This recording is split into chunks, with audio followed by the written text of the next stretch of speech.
ఈ ఏడాది చివరి నాటికి రాష్ట్రంలోని అన్ని ఇళ్లకు తాగునీరు అందిస్తామన్నారు mission Bhagiratha engineer in chief Surender Reddy.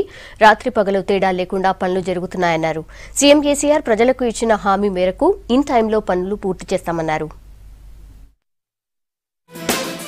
Machine Bhagiratha పనులను స్పీడప్ చేయాలని నిర్ణయించింది సర్కార్. వర్కింగ్ సీజన్ లో డే అండ్ నైట్ పనులు జరిగేలా ప్లాన్ చేస్తోంది. ఇప్పటి వరకు జరిగిన పనులపై వరుస సమీక్షలు చేస్తోంది. నిన్న సెక్రటేరియట్ లో అధికారులతో రివ్యూ చేశారు mission Bhagiratha engineering chief Surender Reddy. 19 intake wells లో ఇప్పటి వరకు 12 పూర్తయ్యాయి. మిగిలిన ఇంటెక్ వెల్స్ లో 7 ఇంటెక్ వెల్స్ నిర్మాణాలు FTL స్థాయిని దాటి పంప్ రూమ్ పోర్షన్ లెవెల్ కు వచ్చాయన్నారు.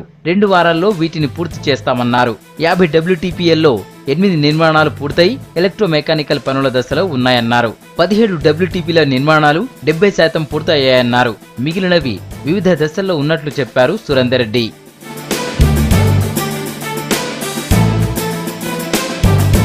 శుద్ధి చేసిన నీటిని తరలించడంలో కీలకమైన మెయిన్ పైప్ లైన్లు 49,296 కిలోమీటర్లు పూర్తయ్యాయన్నారు engineering chief. Secondary pipe line పనులు 16,120 కిలోమీటర్లు పూర్తయ్యాయన్నారు. MSDI పైప్ లైన్ పనులు దాదాపుగా పూర్తి కావచ్చాయన్నారు.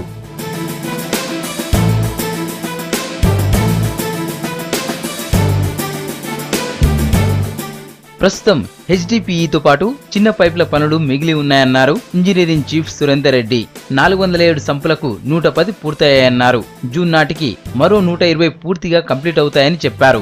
147 GLBRలలో 30 పూర్తి కాగా మిగిలినవి అడ్వాన్స్ స్టేజ్ లో ఉన్నాయన్నారు. 596 OHBRలలో 115 పూర్తయి మిగిలినవి అడ్వాన్స్ దశలో ఉన్నాయన్నారు.